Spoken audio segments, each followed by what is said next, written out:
Mesdames, bonsoir monsieur, économie des finances et du budget. Excellences, mesdames, messieurs, au nom des membres du RAO du Mali, je commencerai par remercier monsieur le Premier ministre du Mali d'avoir accepté de parrainer cette rentrée 2013 du RAO, que son représentant, monsieur le ministre de l'économie, des finances et du budget, veuille bien lui transmettre toute notre reconnaissance. Monsieur Tchéna, il a insisté, il m'a dit c'est N-A, pas N-A-N, Tchéna Koulibaly. Il n'est pas seulement le représentant du Premier ministre pour nous. Sa présence ce soir revêt une grande importance pour nous. Son sens élevé du dialogue et sa conscience éprouvée de sa responsabilité de ministre de l'économie nationale nous garantiront un débat fécond, j'espère. En tout cas, j'espère que ça sera utile pour la sortie de crise. Monsieur le ministre de l'économie, des finances et du budget, merci de votre présence et de votre contribution. Nos sincères remerciements à tous les participants à ce dîner d'échange. 2012, c'est l'annus horribilis pour le Mali. On est tous d'accord pour ça. Nous, RAO, nous n'avons pas pu respecter notre tradition en vous invitant à ce dialogue. Vous comprenez aisément le pourquoi. Nous devons nous réjouir que la situation actuelle du pays nous permette de renouer avec cette tradition du RAO, contribuant au nécessaire dialogue État-secteur privé pour une sortie maîtrisée de la crise. Rarement les causes des crises sont volontaires, mais toutes les sorties de crise sont la conséquence d'actions volontaires, concertées ou pas, mais volontaires, de la part des acteurs que nous sommes.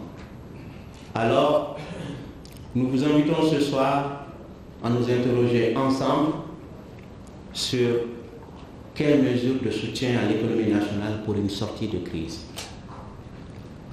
À cet effet, nous vous proposons de faire, dans un premier temps, un rappel des impacts de la situation politico-sécuritaire sur l'économie nationale. Vous avez tous suivi, mais ça ne fait pas de mal de faire un petit rappel. Ensuite, nous vous informerons des préoccupations que le secteur privé a exprimées à l'État à travers le CNPM. Enfin, le ministère du Commerce et de l'Industrie, qui a conduit le dialogue au nom du gouvernement, nous rappellera les mesures déjà prises et celles envisagées pour une sortie de crise. En commençant sur l'impact de la crise sur l'économie nationale, qui mieux que les acteurs du secteur productif peut parler de cet impact sur leur activité et leur entreprise?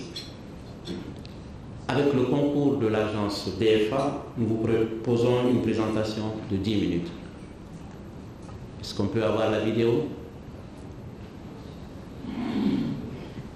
L'État malien adopte une politique d'austérité budgétaire en réduisant son budget de fonctionnement, son niveau de vie. Cela ne suffit pas car les problèmes sont énormes et les ressources insuffisantes. Il faut mobiliser les ressources intérieures. On se tourne vers les ressources minières qui très vite montrent du tourisme, la perte de confiance des partenaires étrangers, etc. Si la situation était en 2010 de 1,4 milliard, il est tombé en 2012, en 2000. L'essentiel au personnel. En ce qui nous concerne, nous, dans un chômage technique, environ 90 collaborateurs et des licenciés, donc des licenciements secs. Pour travailler, les agences ont besoin de clients, d'annonceurs. Festival sur le Niger, ça c'est très important pour nous. Tous les ans, on va au festival sur le Niger. Donc il n'y a pas de fois ici sur le plan national. Face à un tableau, a eu un impact sur le fonctionnement de l'organisation à Kidal, à Gao et à Tombouctou. Et au niveau de ces trois agences, ils ont l'impression d'être plus sollicités que d'autres. Nous avons été en négociation avec l'État, constatant que l'État avait des difficultés en termes de trésorerie, avec l'arrêt de dettes de mœurs qui sont dans un secteur sinistré comme le nôtre. Voilà comment nous avons vécu cette situation. Quand un texte sociaux, que Dieu nous en garde. Depuis le 24 décembre 2012, Air Mali a arrêté. Ainsi que le réseau de l'entreprise en Afrique de l'Ouest, EREAO, sous la houlette du Conseil national du patronat du Mali. Difficile cependant de ne pas faire le triste constat des effets collatéraux de cette crise. Les entreprises du sud du Mali, excepté celle des mines, et on sait pourquoi. Il est important dans ces conditions que les gens du gel puis l'augmentation de la dette intérieure, du licenciement, se focalisent sur le vécu des populations. Les entreprises, elles aussi, sont des victimes de la crise. Si on passe sur le deuxième point, savoir les préoccupations du secteur privé, les chefs d'entreprise et leurs organisations professionnelles ont péniblement réussi à entrer en dialogue avec ce qui restait de l'État. Heureusement que les choses se sont améliorées depuis. Dans la vidéo qui va suivre, M. Cyril Astar, qui est le président de l'OPI, l'Organisation patronale pour l'industrie, il est vice-président du CNPM, il a conduit les négociations. Il y a eu une initiative lancée par le Conseil national. Monsieur le ministre, Excellences, Mesdames et messieurs, nous souhaitons ouvrir un débat, un échange.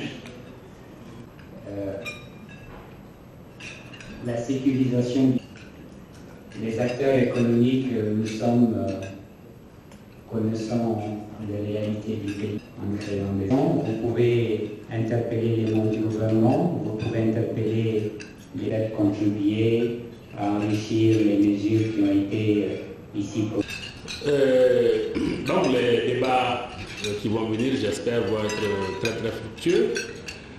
Et là, je prends ma casquette de ministre de l'économie et des finances pour dire que je considère que un débat comme celui que nous allons avoir ce soir est un grand cadeau pour mon département, puisque évidemment du débat vont jaillir les bonnes idées qui vont nous permettre de prendre les bonnes décisions pour relancer l'économie.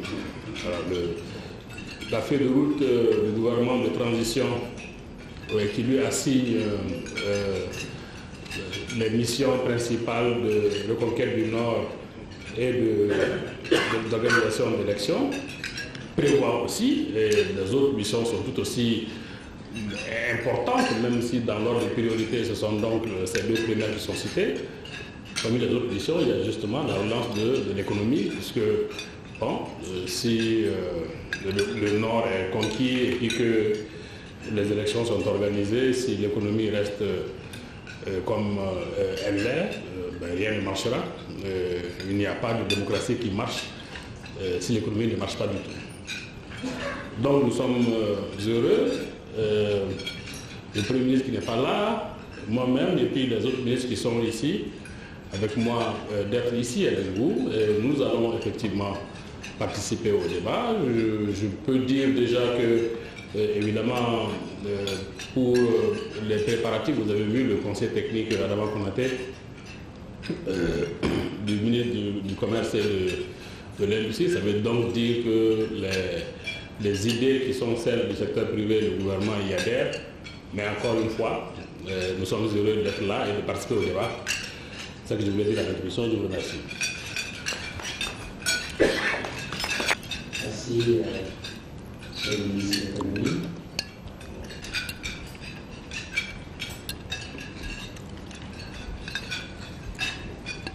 Aux préoccupations du secteur privé par rapport aux conséquences de la crise sur les entreprises. La travers des investissements par le haut et de soutenir les entreprises de Tombouctou, Kidal et Gao peuvent recevoir.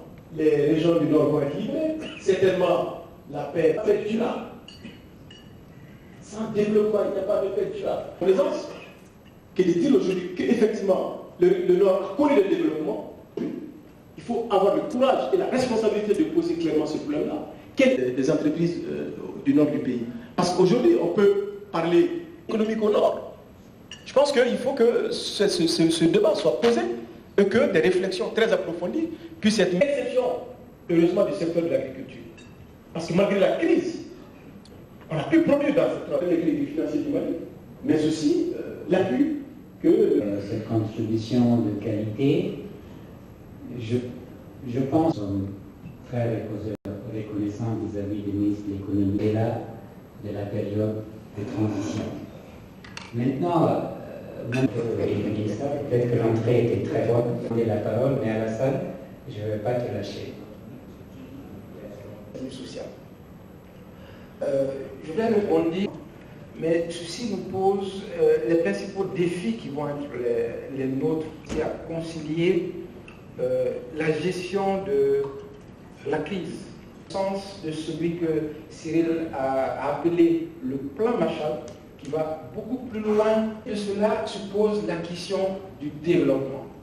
Si nous voulons ne pas conforter dans sa position, ça va être très très difficile. On va faire comment? Et c'est pour cela que je pense que même nos secteurs privés.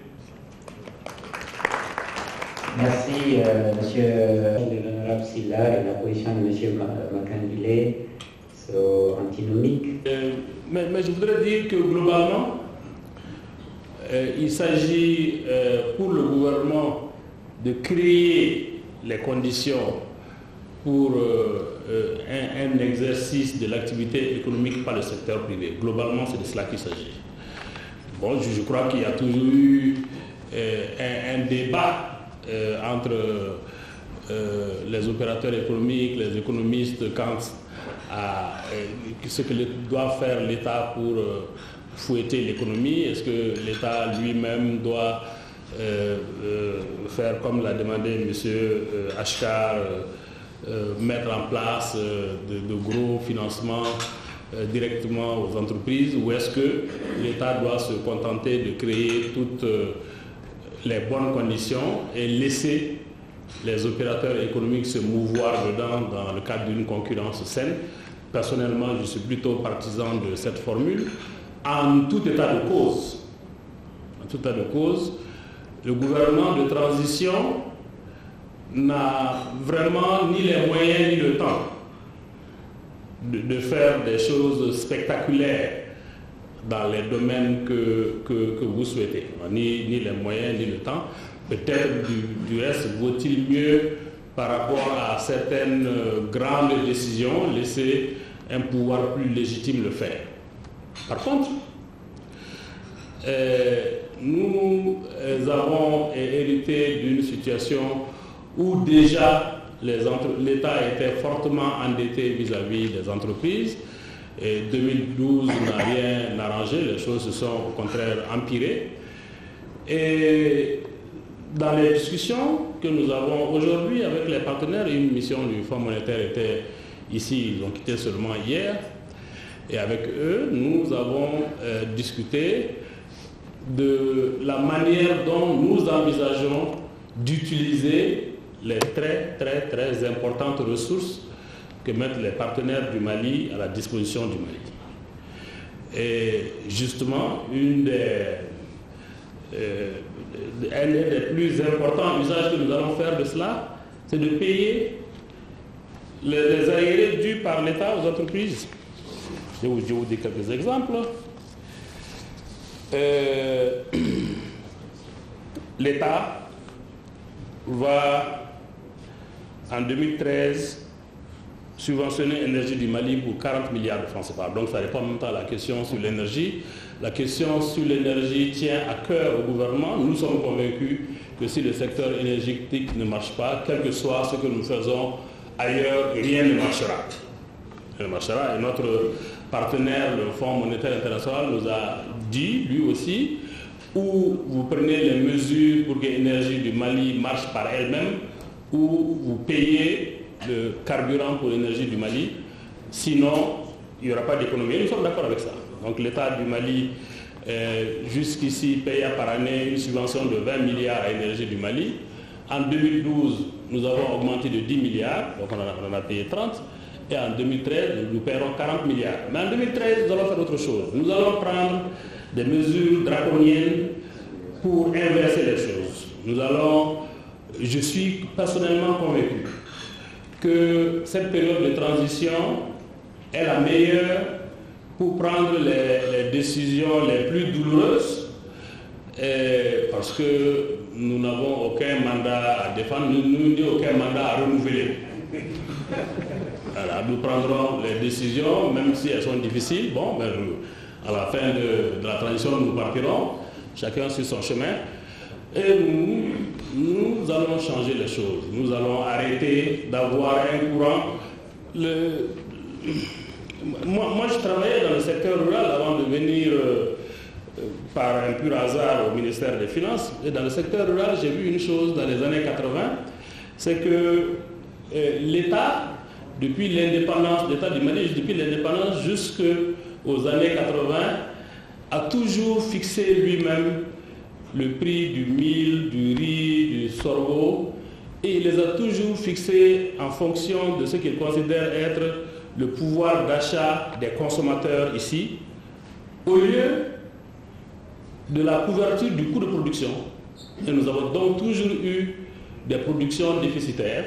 Et à partir du début des années 80, nous avons eu des partenaires qui sont venus nous aider dans le cadre d'un programme qu'on appelait le programme de restructuration du marché céréalier, par lequel chaque année, progressivement, on augmente un peu plus le prix d'achat aux producteurs, on augmente un peu le prix de cession aux consommateurs, et bon, la différence quand même étant toujours négative, le PRMC couvrait, et c'est comme ça que petit à petit, on a fini par entrer dans une économie totalement libérale en matière de production et de distribution de céréales.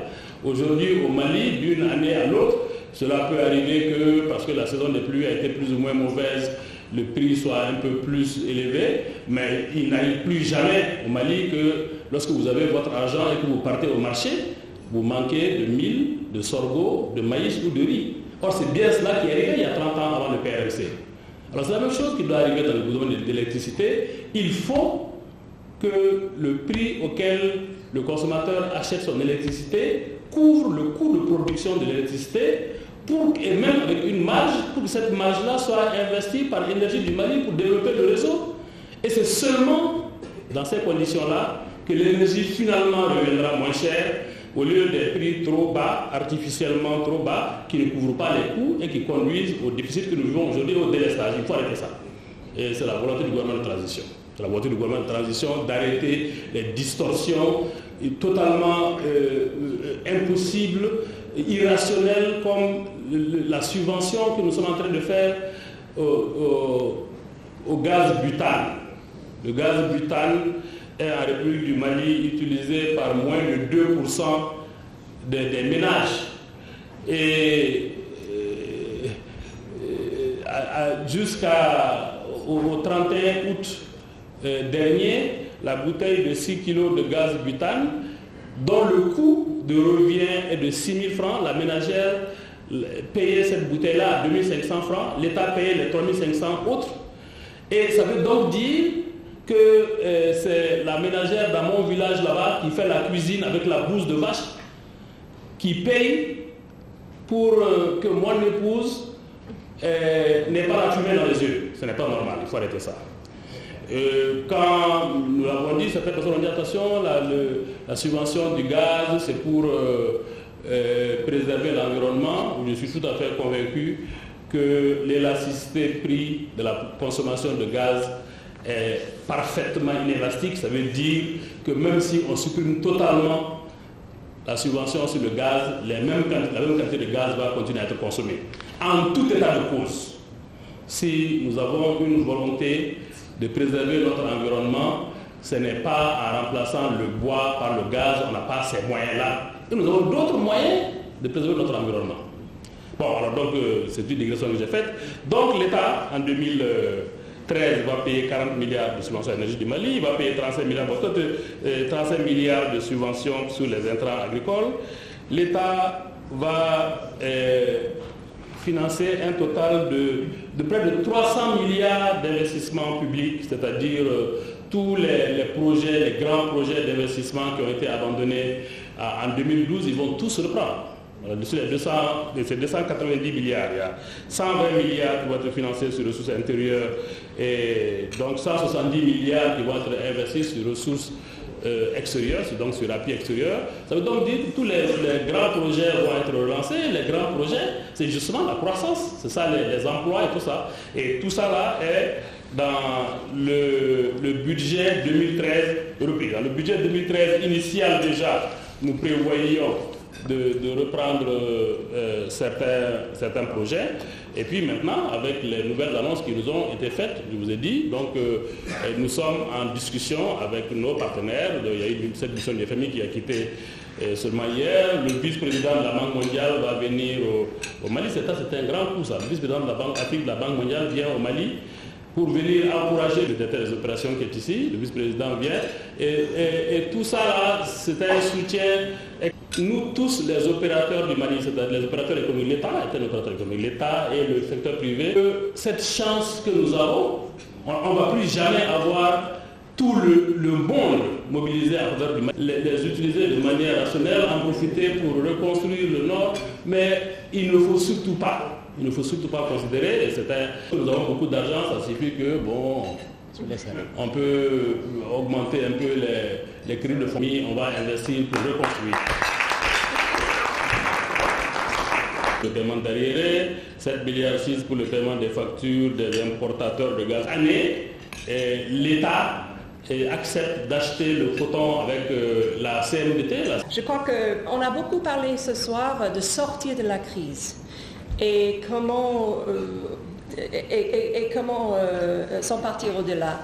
Et je crois que mon collègue français s'est très bien prononcé sur les mesures qu'il faut dans la période intérimaire pour mener à bien cette période. Mais je crois, donc moi, je vais plutôt me concentrer sur la période après la crise. Parce que même s'il faut absolument très bien féliciter le gouvernement intérimaire et surtout mon collègue à gauche de la bonne gestion dans cette période, il faut admettre que c'est vraiment après le gouvernement intérimaire qu'on sera vraiment sorti de la crise, n'est-ce pas?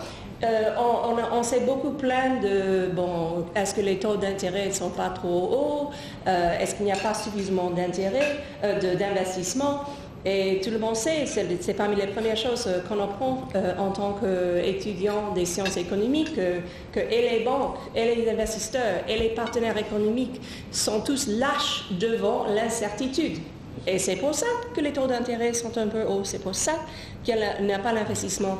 Donc il faut vraiment penser, je crois, vous les opérateurs économiques, de comment construire cette période d'après-crise, c'est-à-dire après le gouvernement intérimaire, après les élections, pour encore construire l'économie malienne. Et ça ne touche pas uniquement les façons d'investir, les façons de gérer l'économie, mais vraiment c'est toute une discussion sur la culture démocratique et de gouvernance dans ce pays. Et dans toute la société civile, toute la société économique, tous les partis politiques, tous les citoyens devront avoir une voix. Quand ceux qui ont peut-être vu mes remarques à l'occasion du 4 juillet l'année dernière, j'ai dit que dans une démocratie qui fonctionne bien, quand on voit des choses qui ne vont pas, c'est le devoir de chaque citoyen de le remarquer et quand on voit qu'il y a des défauts, d'agir de façon paisible et constructive pour le corriger. Et c'est peut-être ce qui a manqué dans ce pays, dans la période précédente, de ne pas contrarier, de ne pas critiquer, de ne pas agir quand on a vu des choses qui ne plaisaient pas et qui faisaient des doutes. Donc c'est ma charge à vous, tous, qui sont des voix très très importantes, les opérateurs économiques qui ont une voix et une force tellement importante qui dépasse même toute l'aide de développement, c'est la force des Maliens, la force de son secteur privé qui doit être l'un des moteurs privés. Donc c'est avec cette pensée que je vous laisse, avec l'espoir et la certitude que l'esprit malien va bien servir ce pays au-delà et j'aurai hâte de le voir. Et je vous remercie. Simplement, du point de vue de PTF, sans avoir là-dessus une concertation formelle avec les collègues, mais bon, revenir à deux mots qui me semblent deux mots clés du débat et peut-être introduire un autre mot qui me manquait un peu dans ce débat jusqu'à maintenant. Les deux mots, ce sont d'abord les deux mots clés qui ont été mentionnés, c'est d'abord la confidence, confidence des investisseurs, confidence des entreprises. Je crois ça va ensemble et ça va ensemble, comme l'a dit le collègue français, avec un État fort. Un État fort, ça veut dire quoi? Un État fort, au moins dans la perspective de l'Allemagne et aussi dans la perspective d'Allemagne après-guerre. Ça veut dire qu'on a un cadre régulatoire, juridique qui rassure que toutes les entreprises, que tous les acteurs économiques ont les chances égales. Et ça, c'est très important et le gouvernement transitoire a fait du progrès dans ce sens, mais il faut continuer de travailler là-dessus, avec l'aide des partenaires techniques et financiers. Là, je crois, on est largement d'accord, certainement avec le gouvernement transitoire et entre les partenaires techniques financiers.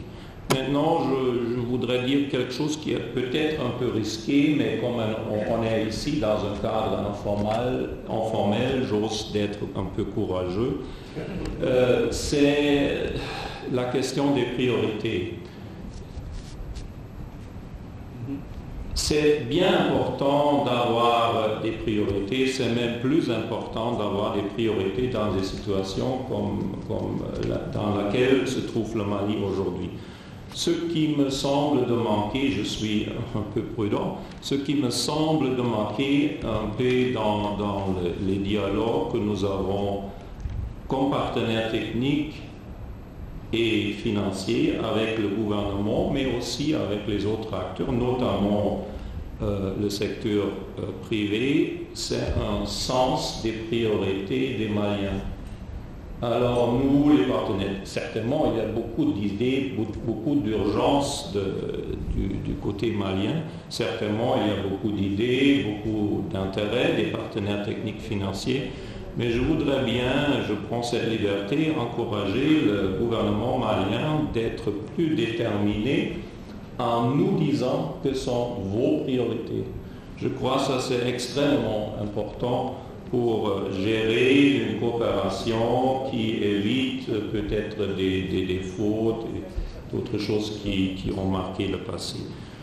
Troisième moment, un mot qui m'a manqué dans le débat aujourd'hui, c'est un mot qui, et je trouve ça intéressant, est couramment très, comment dire, en mode dans le débat politique dans le Mali.